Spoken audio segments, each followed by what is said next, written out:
네, 안녕하세요. 용마루쌤입니다. 오늘 환경일기장 수업 시작하도록 하겠습니다. 이번 시간에는 전기를 만들 때 나오는 물질이 사람과 환경에 어떤 영향을 미치는지 알아보고요. 전기를 만드는 방식에 대한 미래 사람들의 입장을 한번 생각해 보도록 하겠습니다. 교재 46페이지를 함께 보면서 공부해 볼게요. 우리나라에서는 어떤 발전소에서 전기를 가장 많이 만들고 있을까요? 빈칸에 들어갈 단어를 보기에서 골라 한번 적어보도록 합니다. 적은 다음에 영상을 재생시켜 주세요. 시작! 네, 다 적어봤나요? 1번부터 4번까지가 지금 이렇게 있죠. 자, 어떻게 되는지 정답을 확인해 보겠습니다. 정답은 1번은 화력발전, 2번은 핵발전, 3번은 재생에너지 발전, 4번은 수력발전이었습니다. 자, 이것을 다시 한번 살펴보자면 69.7%가 지금 화력발전이라고 이야기했죠. 즉, 화력발전이 가장 높은 비중을 차지하고 있다는 것을 알 수 있겠습니다. 자, 교재 47페이지로 넘어가서 같이 한번 살펴볼게요. 화력발전소에서는 화석 연료인 석탄, 석유, 가스 등을 태워서 얻는 열 에너지로 전기를 만들게 되는데요. 특히 석탄을 연료로 하는 석탄 화력 발전소는 우리나라에서 가장 많은 전기를 만들어내고 있습니다. 왜 그러한가? 밑에 보니까 지금 이렇게 나와 있죠. 석탄 화력 발전소는 다른 발전소들보다 연료 가격이 쌀 뿐만 아니라 더 빠르고 저렴하게 지을 수 있습니다. 라고 되어 있죠. 연료 가격이 싸고 빠르고 저렴하게 지을 수 있다. 즉 비용적인 부분과 그 다음에 시간적인 부분에 있어서 장점이 있는 거죠. 그리고 석탄 화력 발전소에서 석탄을 태우는 과정에서 우리 몸에 유해한 미세먼지와 기후변화를 일으키는 온실가스가 발생합니다. 라고 되어 있죠. 좋은 점이 있는 반면 나쁜 점도 있는데 바로 우리의 그 지구 환경이 나빠진다라는 것을 이야기를 하고 있죠. 근데 이제 여기 보면 석탄 화력 발전이 일으키는 환경 문제까지 고려하면 석탄 화력 발전소에서 만든 전기는 결코 저렴하지 않습니다. 라고 되어 있죠. 환경 문제까지 고려하면 이라고 되어 있어요. 자, 이 말을 하면서 저렴하지 않다라고 이야기를 하는데 왜 그럴까요? 바로 오염된 환경을 처리하는 데 비용이 또 들기 때문에 그렇습니다. 그냥 공짜로 거저 깨끗해지지 않죠. 그러기 때문에 결국에는 전기 비용은 저렴할지 모르겠지만 발생하는 환경 문제의 부담금이 있기 때문에 결코 저렴하지 않다라고 이야기를 하고 있는 거죠. 그럼 석탄 화력 발전소에서는 어떻게 전기를 만드는 건지 한번 생각해보고 적어보도록 하겠습니다. 밑에 빈칸이 있죠? 한번 자기 생각을 적어보거나 혹은 인터넷 검색 등을 통해서 석탄 화력 발전소에서 어떻게 전기를 만드는지 검색해서 적어봐도 되겠습니다. 다 적은 다음에 영상을 다시 재생시켜 주시기 바랍니다. 시작! 네, 잘 적어봤나요? 정답 확인해 볼까요? 바로 석탄을 태워서 얻은 열 에너지로 전기를 만들고 있죠. 이 외에도 조금 더 이제 구체적으로 적어봐도 될 것 같습니다. 자, 그럼 교재 48페이지로 넘어와서 석탄 화력 발전소에서 전기를 만들 때 나오는 미세먼지는 발전소 주변 사람들에게 어떤 영향을 미칠지 한번 생각해 보면 좋을 것 같은데요. 영상을 보면서 여러분들이 이 교재 48페이지의 이 내용을 한번 작성을 해보도록 합시다. 영상 두 편을 준비를 했어요. 하나는 뉴스고요. 하나는 다큐 영상입니다. 영상을 보면서 작성하시기 바랍니다. 시작합니다.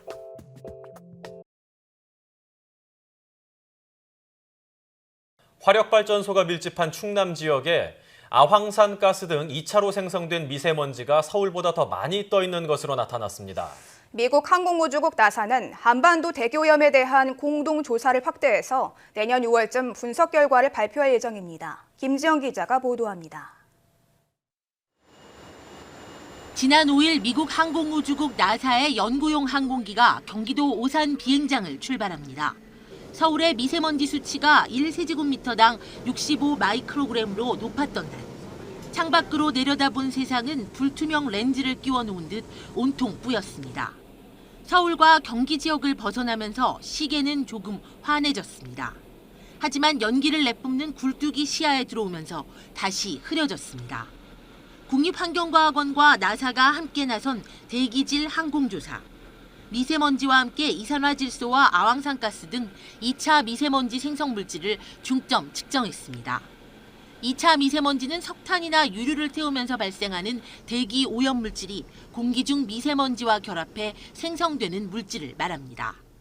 오전 11시부터 11시 반까지 화력발전소가 많은 충남 당진과 태안, 보령 등 대기에서 측정한 아황산가스 농도는 0.004에서 0.011 ppm. 오전 9시쯤 서울 상공에서 측정한 아황산가스 결과치보다 최대 2배 이상 높은 것으로 나타났습니다. 다른 지역보다는 정유회사나 아니면 화력발전소 부분에 약간 미세먼지가 더 분포하고 있는 것들을 저희가 발견을 했고요. 한반도 대기오염 상황이 연구 가치가 있다고 판단한 나사는 항공조사를 20회로 4회 늘리고 측정 시간도 120시간에서 140시간으로 확대했습니다. We've seen times when we have some transport of pollution from China towards Korea and other times when the pollution is all made in Korea. And so we're interested in how we can help the Korean government clean up the air.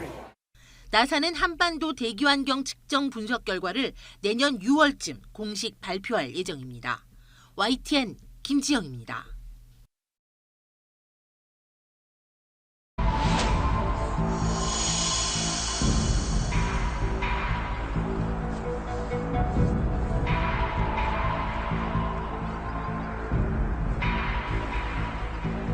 서울을 중심으로 한 도심 지역이 경유차 배기가스로 고통을 받는 동안 지방에는 미세먼지를 발생시키는 또 다른 요인들이 있었습니다. 전국 통계치를 보면 산업단지에서 나오는 초미세먼지가 41%로 가장 많았습니다. 취재진은 초미세먼지를 집중 배출하는 지역을 찾아 나섰습니다. 경기도 북부에 위치한 포천시. 사방이 산으로 둘러싸이고 국립수목원이 자리한 이곳은 청정 자연의 고장으로 유명합니다. 그런데 포천에서 의외의 풍경이 펼쳐지고 있습니다. 이른 아침 굴뚝에서 연기가 쏟아져 나옵니다. 검은 연기가 솟구치는 곳도 있습니다. 연기들은 한데 뒤섞여 이 일대를 뿌연 안개로 덮었습니다. 여기가 가장 큰 오염원이에요. 여기가 이제 스팀을 공급해주는 공장입니다. 이게. 여기 냄새도 좀 나는 것 같은데. 많이 나죠. 네. 저기 보면 쓰레기 있죠. 네. 산업 쓰레기 저게 SRF라는 겁니다. 저 성상이 저기 있지 않습니까? 저 포장 이렇게 호로 씌우는데 그걸 소각해서 이 굴뚝으로 연기가 이렇게 나고. 염색이나 섬유 공장이 밀집한 산업지대. 미세먼지를 유발하는 것은 공장뿐만이 아닙니다.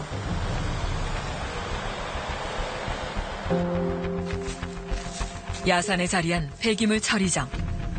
비닐과 플라스틱 등 온갖 쓰레기들이 주변에 널려 있습니다. 처리장 안은 어떨까? 분쇄된 쓰레기들이 수북하게 쌓여 공기 중에 그대로 누출돼 있습니다. 바람이 불면 주변으로 날아가기 십상입니다. 이 일대에 이런 쓰레기 소각장이 3곳, 현재 가동 중인 발전소도 2곳이나 됩니다. 소각시설이 103톤, 그다음에 하수슬리 소각실이 40톤, 생활쓰레기 소각장이 80톤입니다. 그러니까 80톤, 40톤, 103톤 이 안에서 사람이 살 수가 없는 거죠. 근데 이 안에 지금 학교가 직선거리 10km 안에 포함되어 있는 학교, 초중고 대학이 한 10개 학교가 있어요, 이 안에.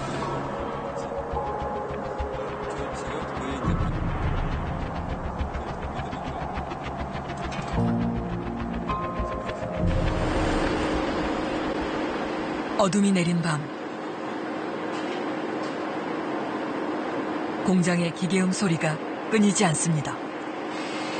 이곳에선 밤늦도록 가동되는 공장들을 쉽게 찾아볼 수 있습니다.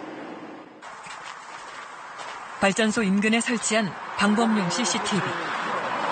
움직임이 감지될 때만 녹화하는 카메라입니다. 이 카메라가 촬영한 영상입니다. 큰 움직임이 보이지 않는데 녹화가 계속 진행됩니다. 카메라는 무엇을 감지한 걸까? 자세히 보니 뽀얀 먼지가 쉴 새 없이 흩날립니다. 먼지바람이 따로 없습니다. 새벽 2시경서부터 2시 반부터 4시 때까지 이때까지 계속 이렇게 심합니다. 차가 그렇게 많이 다니는 시간이 아니에요? 네, 차가 많이 다니는 시간이 아니죠. 도로, 이 앞에 도로에 보면 차량이 뭐 거의 없습니다. 요거는 요 앞. 카메라가 이 먼지를 포착하고 자동 녹화를 시작한 겁니다.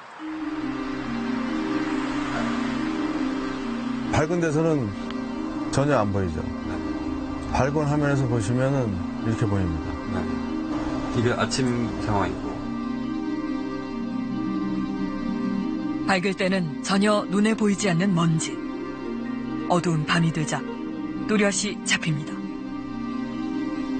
이번 SRF 쓰레기 소각 시설은요, 반입량을 10톤만 떼겠다고 허가를 받아놓고 실제로 하루에 100톤을 떼는지 200톤을 떼는지 모릅니다. 주민들은 24시간 365일 숨을 쉬고 살아야 되는데 이런 시설 환경에서는 절대로 살 수가 없는 것이죠.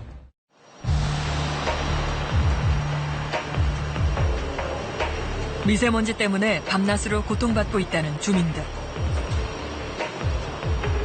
실제 이 지역은 우리나라에서도 미세먼지 농도가 높기로 손꼽힙니다. 지난 3월 5일 우리나라 전체가 최악의 미세먼지에 갇힐 당시 이곳의 초미세먼지 농도는 143 마이크로그램, 서울보다 높았습니다. 일주일 동안 저희 죽는 줄 알았습니다. 왜냐하면 눈 따갑고 뭐 숨도 못 쉬겠고요. 머리도 아프고 뭐 여러 가지가 굉장히 뭐 정말 말할 수가 없습니다. 네.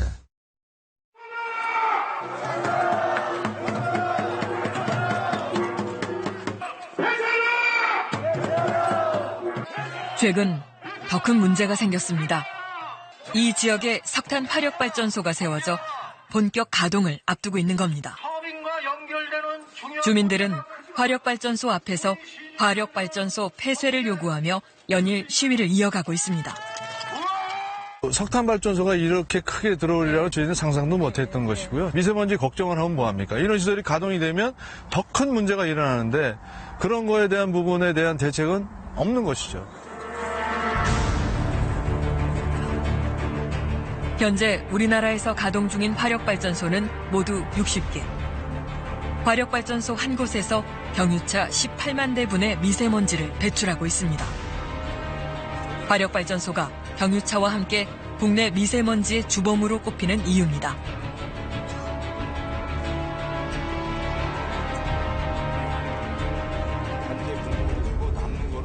부천의 경우 기존 LNG 발전소로 지역 에너지 공급이 되는데도 석탄 발전소를 새로 가동하겠다는 건 말도 안 되는 처사라고 목소리를 높입니다.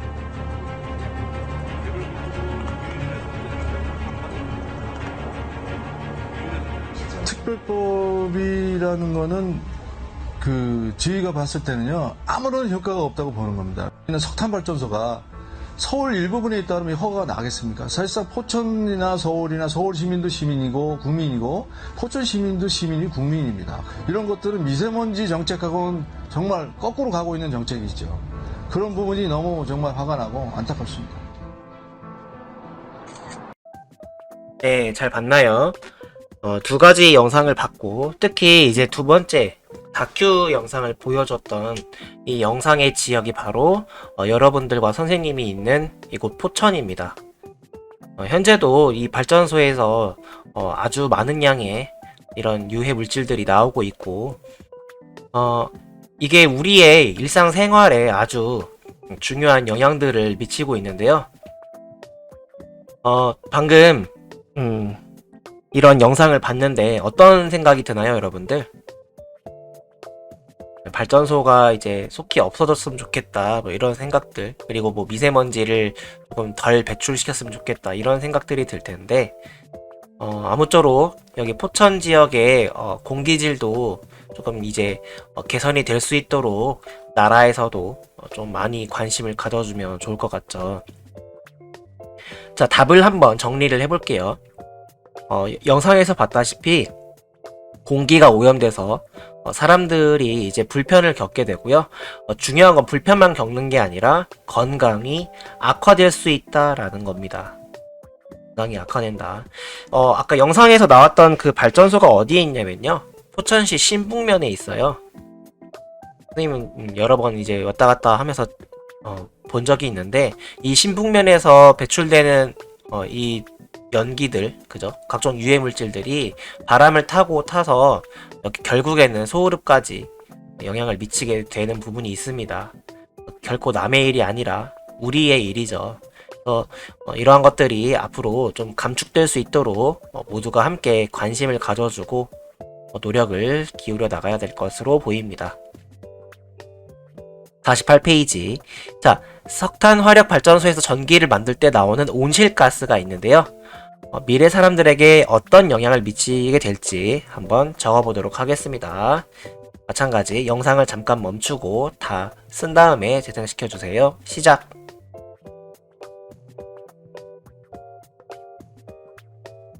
네, 잘 적어봤죠? 방금 전에 살펴봤던 영상도 있었고, 이제 이런 식으로 적어주면 될 것 같습니다. 기후변화가 생기기 때문에 생존이 힘들어진다 라고 적어주면 될 것 같고요. 이 외에도 뭐 건강이 나빠진다, 뭐 이런 식으로 써도 되겠습니다. 자, 48페이지에 온실가스에 대해서 설명이 나와 있죠? 어떤 것인지 한번 들어보도록 하겠습니다. 여러분들 교재 같이 보면서 내용을 확인하기 바랍니다. 온실가스는 지구의 온도를 따뜻하게 유지시켜주는 기체입니다. 만약 온실가스가 없다면 지구는 평균 기온이 영하 18도에 이를 정도로 매우 추워질 수 있습니다. 대표적인 온실가스에는 수증기, 이산화탄소, 메탄 등이 있습니다.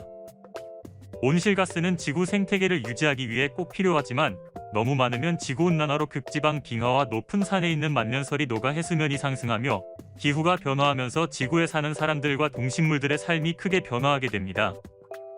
온실가스는 주로 석탄과 석유 등 화석연료를 태우거나 가축을 사육할 때 발생합니다. 산림은 온실가스를 흡수하는 기능을 하는데 산림이 줄어들면 온실가스 흡수량도 줄어듭니다.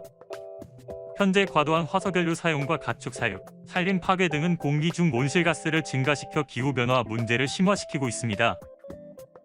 네, 잘 들어봤죠? 온실가스라고 불리우는 이 물질은 무조건 나쁜 것은 아니에요. 실은 지구의 온도를 따뜻하게 유지시켜 주는 아주 소중한 기체고, 이게 아예 없다면 여기 나와 있듯이 평균 기온이 영하 18도까지 내려가게 되면서 매우 추워진다. 즉 대부분의 생물체들이 생존하기 어려워지는 그런 악조건에 놓일 수가 있습니다. 그래서 인류의 생존과 생명체들의 생존을 위해서 필요한 가스, 즉 기체이긴 한데요. 문제는 이 온실가스의 양이 너무 많게 되면은 문제가 이렇게 일어날 수 있다라는 것을 이야기해 준 겁니다. 자, 49페이지로 넘어와서요. 핵 발전소에서 전기를 만들 때 나오는 물질이 미래 사람들에게 어떤 영향을 미칠지 예상해 보도록 하겠습니다. 자, 핵발전소는 우라늄이라는 물질의 핵이 쪼개질 때 발생하는 열 에너지로 전기를 만드는 발전소입니다. 그 과정에서 위험한 물질인 방사능과 아주 높은 온도의 열이 발생을 하게 되는데요. 핵발전소에서 전기를 생산할 때에는 방사능과 열을 관리하는 안전시설, 전기를 생산한 후에 생기는 핵 폐기물을 안전하게 보관하는 시설 등이 매우 중요하게 됩니다. 자, 이러한 핵발전소가 어떤 이제 이점들이 있는지 밑에 나와 있어요. 핵발전소는 온실가스나 미세먼지를 배출하지 않습니다. 그래서 매우 친환경적이고요. 우라늄은 아주 적은 양으로도 전기를 많이 생산해낼 수 있기 때문에 전기 가격도 상당히 저렴해진다라는 장점이 있어요. 하지만 아주 적은 양이어도 방사능이 계속해서 나오게 되고 이러한 것들이 이제 인류에게 피해를 입히지 않도록 이제 처리가 되어야 되잖아요. 방사능 폐기물들이 잘 처리가 되어야 하는데 이러한 처리 비용까지 계산을 하게 되면은 결코 핵발전이 저렴하지 않다라는 또 단점이 있습니다. 그리고 10만 년 동안 독성이 사라지지 않는다라는 아주 치명적인 단점이 있죠. 결국에는 이 핵발전은 미래 사람들에게 정말 무책임한 행동이다라고 이야기를 하고 있죠.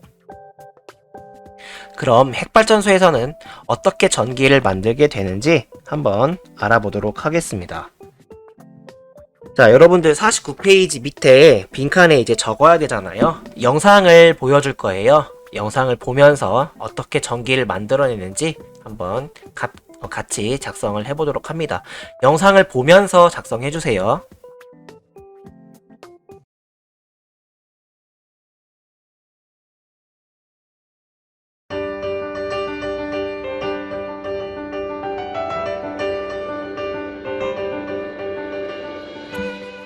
안녕하십니까 여러분. 여러분은 지금 신형경수로 APR 1400에 들어와 계십니다. 지금부터 원자력 발전소에서 어떻게 전기가 생산되는지 그 원리를 소개해 드리겠습니다. 원자로 내부의 연료 집합체에는 핵분열에 필요한 연료인 우라늄이 채워져 있습니다. 핵분열이 시작되면 우라늄은 외부에서 중성자를 흡수하며 둘로 쪼개지는데 이때 많은 에너지와 함께 두세 개의 중성자가 나옵니다. 이 중성자가 다른 원자핵에 흡수되면 또다시 핵분열이 일어나는데 이것을 핵분열 연쇄 반응이라고도 하며 이러한 과정에서 막대한 열에너지가 방출됩니다. 상하로 움직이면서 핵분열 속도를 조절하는 제어봉은 원자로의 내부 온도를 항상 적정하게 유지할 수 있도록 합니다. 핵분열로 생성된 막대한 열에너지는 원자로 내부에 차 있는 물을 섭씨 300도 이상으로 가열시키게 되며 뜨거워진 물은 원자로 냉각제 펌프에 의해 증기 발생기로 이동합니다. 원자로에서 온 높은 온도의 물은 증기 발생기의 U자형 튜브를 지나면서 튜브 바깥의 물을 순식간에 데워 증기로 만든 후 다시 원자로로 돌아갑니다. 증기 발생기에서 발생된 고온 고압의 증기는 터빈 건물로 빠르게 이동하게 되고 터빈 건물로 들어온 고온 고압의 증기는 터빈을 고속으로 회전시키며 터빈 축에 연결된 발전기가 함께 회전하면서 전기가 만들어지게 됩니다. 한편 터빈을 돌리고 난 증기는 차가운 바닷물을 끌어들인 복수기 내의 관 사이를 지나면서 다시 물로 바뀌어 증기 발생기로 돌아가게 됩니다.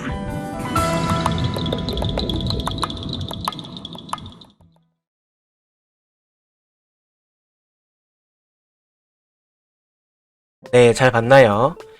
핵 발전소에서 어떻게 전기를 만드는지 영상으로 한번 만나봤습니다. 우라늄이라는 물질의 핵이 쪼개질 때 발생하는 열 에너지로 전기를 만들게 된다라는 거죠. 자, 50페이지로 넘어갑니다. 핵 발전소에서 전기를 만들고 남는 핵 폐기물이 미래 사람들에게 미치는 영향을 예상해 보도록 하겠습니다. 자기의 생각을 한번 간단하게 적어 보도록 하겠습니다. 자, 적은 다음에 영상을 다시 재생시켜 주시기 바랍니다. 시작. 네, 잘 적었나요? 미래 사람들은 핵발전으로 전기를 만들어 이용하지 않더라도 독성이 있는 핵 폐기물을 보관해야 한다라는 이제 영향이 있게 되겠죠. 핵 폐기물은 아까도 살펴봤듯이 아주 오랜 기간 동안에도 이것이 없어지지 않기 때문에 결국엔 미래 사람들의 몫으로 남게 되겠습니다. 자, 밑에 50페이지 참고 자료를 함께 보도록 하겠습니다. 어떤 내용인지 함께 살펴보도록 하겠습니다. 핵발전소 사고는 일어날 가능성이 낮지만 한 번이라도 일어나면 돌이킬 수 없는 결과를 가져옵니다. 사고가 단 30km 이내 지역은 방사능으로 인해 더 이상 사람들이 살 수 없는 곳이 됩니다. 인류가 핵발전을 시작한 이후 1979년 미국의 스리마일섬, 1986년 우크라이나의 체르노빌, 2011년 일본의 후쿠시마까지 3번의 핵발전소 사고가 있었습니다. 가장 최근에 일어난 후쿠시마의 핵발전소 사고는 지진으로 인한 해일이 발전소 주변을 덮치며 일어났습니다. 핵발전소의 원자로가 폭발하면서 사람들의 생명을 위협할 수준의 방사능이 유출되었습니다. 지금도 뜨거운 원자로를 식히기 위한 작업이 계속되고 있는데 이때 물을 이용하기 때문에 방사능에 오염된 물이 계속 생겨나고 있습니다. 네, 잘 들어봤죠. 핵 발전소도 결코 100% 안전한 곳이 아니기 때문에 네, 간혹 가다가 이렇게 사고가 일어나게 되는데요. 많지는 않지만 한번 일어나게 되면은 돌이킬 수 없는 결과를 초래한다고 돼 있고, 특히 2011년 우리 옆나라인 일본에서 후쿠시마라는 지역에서 사고가 있었어요. 그 영향으로 지금 일본 그 바닷가라고 해야 되나요? 일본 바다에서 생산되는 그 어류들 중에서 거의 대부분은 방사능 오염물질에 노출이 되어 있다, 이렇게 볼 수 있겠습니다. 그래서 이제 그 일본에서 수출하는 수산물들을 우리나라에서는 웬만하면 수입을 안 하려고 하는 그런 것들이 또 있어요. 왜냐면 알죠? 그런 것들 수입해서 먹게 되면 결국에는 우리의 건강을 위협하게 되는 부분이 있기 때문에. 그런데 이제 물은 흐르는 이제 성질이 있잖아요. 한 곳에 모여있지 않고 계속 순환하기 때문에 결국에는 일본에 있는 그 물도 돌고 돌다 보면은 결국 우리나라로 다시 들어오게 될 수 있고, 결국에는 방사능으로 인한 피해를 우리나라도 입을 가능성이 매우 높아지고 있다, 이렇게 볼 수 있겠습니다. 자, 일본에서 2011년에 일어났던 후쿠시마 원전 사고에 대해서 영상으로 함께 알아보도록 하겠습니다.